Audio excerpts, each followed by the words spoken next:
Over the last few months, there's been a dramatic flare-up of fighting in Somaliland. Long regarded as one of the most stable and peaceful parts of the Horn of Africa, the conflict has left hundreds dead and seen over 200,000 flee. So, what exactly lies behind the violence, and how does it affect Somaliland's attempts to gain international acceptance? Hello and welcome. If you're new to the channel, my name is James Kerr-Lindsay, and here I take an informed look at international relations, conflict, security and statehood. Around the world, there are numerous groups seeking independence, but while we often think of these as efforts by one national religious group to break away from another group and form a separate state of their own, things aren't always as simple as that. In some, admittedly unusual cases, the group trying to separate comes from the same community as the broader population of the country it wants to break away from. At other times, the territory claimed by a separatist group includes another community that doesn't want to be part of the new country, either because they want their own homeland or because they want to stay in the original state. A fascinating case combining these two different elements is Somaliland. For over 30 years, it's carved out a place as a de facto state in the international system. Although wholly unrecognised, it's nevertheless gained widespread acceptance, including building ties to Britain and the United States. But is it now facing a new internal challenge? The Somali people are spread across the Horn of Africa. Making up the majority in Somalia, as well as Somaliland and Djibouti, there are significant communities in eastern Ethiopia and northern Kenya. On top of this, there are also extensive Somali diaspora communities across the Middle East, Europe and North America. Although they make up a single ethnic group, sharing a joint language, religion and culture, they're divided by a highly complex clan system.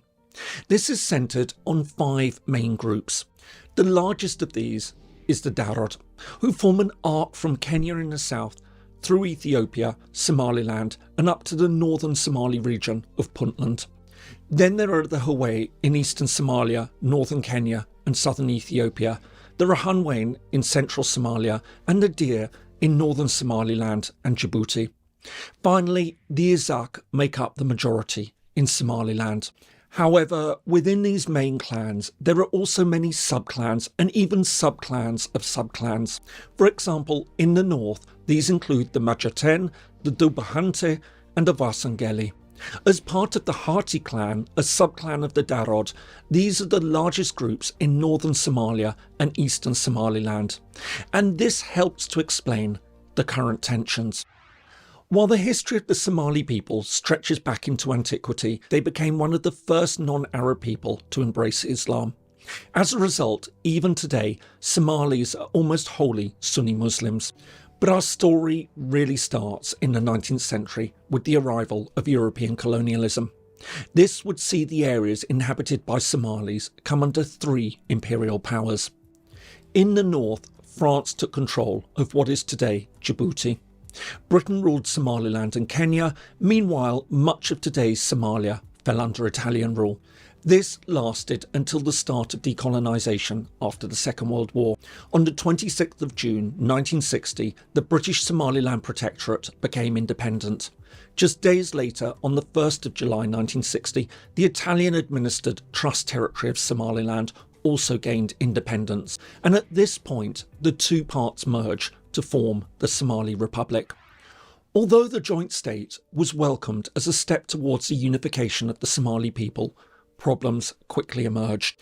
Aside from broader clan tensions, in 1961 Somaliland, which saw itself as an equal partner in the Republic, was downgraded, thus feeding Izak discontent. Then, in October 1969, the country's president was assassinated, leading to a military coup that installed the commander of the army, General Mohammed Siad Barre, as head of state. Aligning Somalia with the Soviet Union, the new military regime abolished the constitution, banned political parties and began trying to break the power of the clans. At the same time, it pursued a nationalist agenda, calling for the unification of all Somali people within Somalia.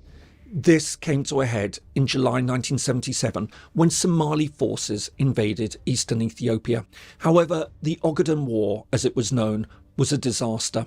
Somalia was heavily defeated when Moscow supported Ethiopia, which was also under a Marxist military government.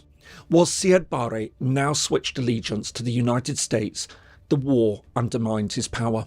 Over the next decade, opposition to his regime grew, especially in the Isaac-dominated north, which bore the brunt of what became exceedingly brutal government reprisals.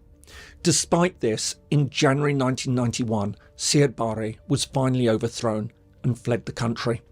While many hoped this would bring peace to Somalia, factionalism now grew, and very quickly the state disintegrated.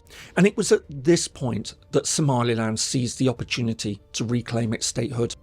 On the 18th of May 1991, it unilaterally declared independence within the borders of British-controlled Somaliland. However, it has never been recognised by any UN members. In 1998, a new factor emerged. Following efforts to form a new national government in Mogadishu, the north of Somalia, which had also managed to avoid much of the violence elsewhere in the country, set up its own separate administration, the Puntland state of Somalia. Unlike Somaliland, which set out to be an independent sovereign country, Puntland rejected secession. Largely inhabited by the Majaten, a part of the Hati Darod clan, they explicitly called for autonomy within Somalia. Under usual circumstances, this wouldn't have been a problem. However, rather than stick to the existing Somali administrative lines, it now claimed authority over all areas inhabited by the wider Hati Darod clan members, as well as the regions of Bari, Nugal and the northern part of Mudug in Somalia. This also included Sul, most of Sanag and the south of Togda, an area known as Kain. Altogether, this meant Puntland now claimed significant parts of Somaliland's 3 eastern provinces. This would eventually lead to a complex series of events that saw parts of the disputed territory repeatedly change hands and lead to the current crisis. It all began in December 2002 when the then president of Somaliland, a member of the Deer clan, visited the city of Lassanod, the administrative capital of Sul. Sparking anger amongst the local Dulbahante inhabitants, Puntland forces attacked the president's convoy. Bolstered by its success, in 2003, Puntland seized the area. However, just 4 years later, Somaliland forces retook control, forcing Puntland's troops to withdraw to the small town of Tukarak, halfway between Lassanod and Puntland. Despite this, many in Sul refused to accept Somaliland's renewed control. At the same time, they now rejected Puntland as well, arguing that it had left them when they needed it. Setting up a militia, the Unity and Salvation Authority of Sul, Sanag and Kain, in 2012 they proclaimed an autonomous administration, the Katumo state of Somalia. Like Puntland, this wanted self-rule within a federal Somalia rather than outright independence. But it soon ran into difficulties, and following peace talks with the Somaliland authorities, it eventually agreed to remain within Somaliland in return for government posts. However, parts of the local Sul leadership rejected the deal and appealed to Puntland for support. As a result, fighting erupted at the start of 2018, retaking Tukarak in January. Following several serious bouts of fighting, tensions have remained high and even extended to Sanag, which has seen a growing military presence by both Somaliland and Puntland. So, what exactly sparked the latest fighting? The immediate cause came in December 2022 when a prominent political figure in Sul was assassinated, sparking anti-government rioting in Lassanod. This led to a crackdown by Somaliland security forces, which left around 20 dead, thus feeding further violence. In the face of growing opposition in the city, which has a population of around 150,000, Somaliland troops withdrew at the start of January 2023. Then, on the 6th of February, local leaders announced that they no longer recognised Somaliland's authority and had again formed a separate Somali federal state, SSC Katumo. Rejecting what they called Somaliland's occupation, they now appealed to the Somali federal government in Mogadishu for support. Since then, fighting has intensified as the Somaliland government has stepped up its efforts to stop the secession, with reports that Somaliland forces have been shelling the city. as well as leaving hundreds dead, the fighting has seen huge numbers flee the area. Indeed, the UN now estimates that beside the 185,000 internally displaced, over 60,000 have crossed the border into neighbouring Ethiopia. By now, it's becoming clear to many observers that this is a growing crisis. As the European Union noted during a closed meeting of the UN Security Council to discuss the situation in the region, while international attention is focused on the Somali government's battle against al-Shabaab, the escalating fighting around Lassanod represents a real danger to peace and stability across the Horn of Africa. Apart from growing violence between Somaliland and the inhabitants in Sul, it also risks a full war between Somaliland and Puntland. On top of this, there's the danger that it'll further undermine the broader situation between Somaliland and Somalia and could even ignite a wider clan confrontation. But all this also raises another important issue. Aside from addressing the immediate conflict over Lassanod, the EU also noted that the instability also arises from the inability to secure a long-term solution to the political status of Somaliland. And in many ways, this indeed lies at the heart of the problem. As long as the broader questions of Somaliland's status remain unresolved, the conflict we're seeing now will be even more challenging to address. Of course, all this presents a complex problem, both from a legal and political standpoint. While Somaliland argues that the territory is unlawfully trying to secede and that the 1960 boundaries should be respected, the clans would claim that they're not bound to respect what they see as Somaliland's unlawful secession from Somalia. Likewise, while some would argue that if the people of these areas wish to leave Somaliland and either join Puntland or form a separate autonomous unit within Somalia, they should be allowed to. This is also difficult for Somaliland to accept. Given their size, the loss of these territories would be a major blow to Somaliland.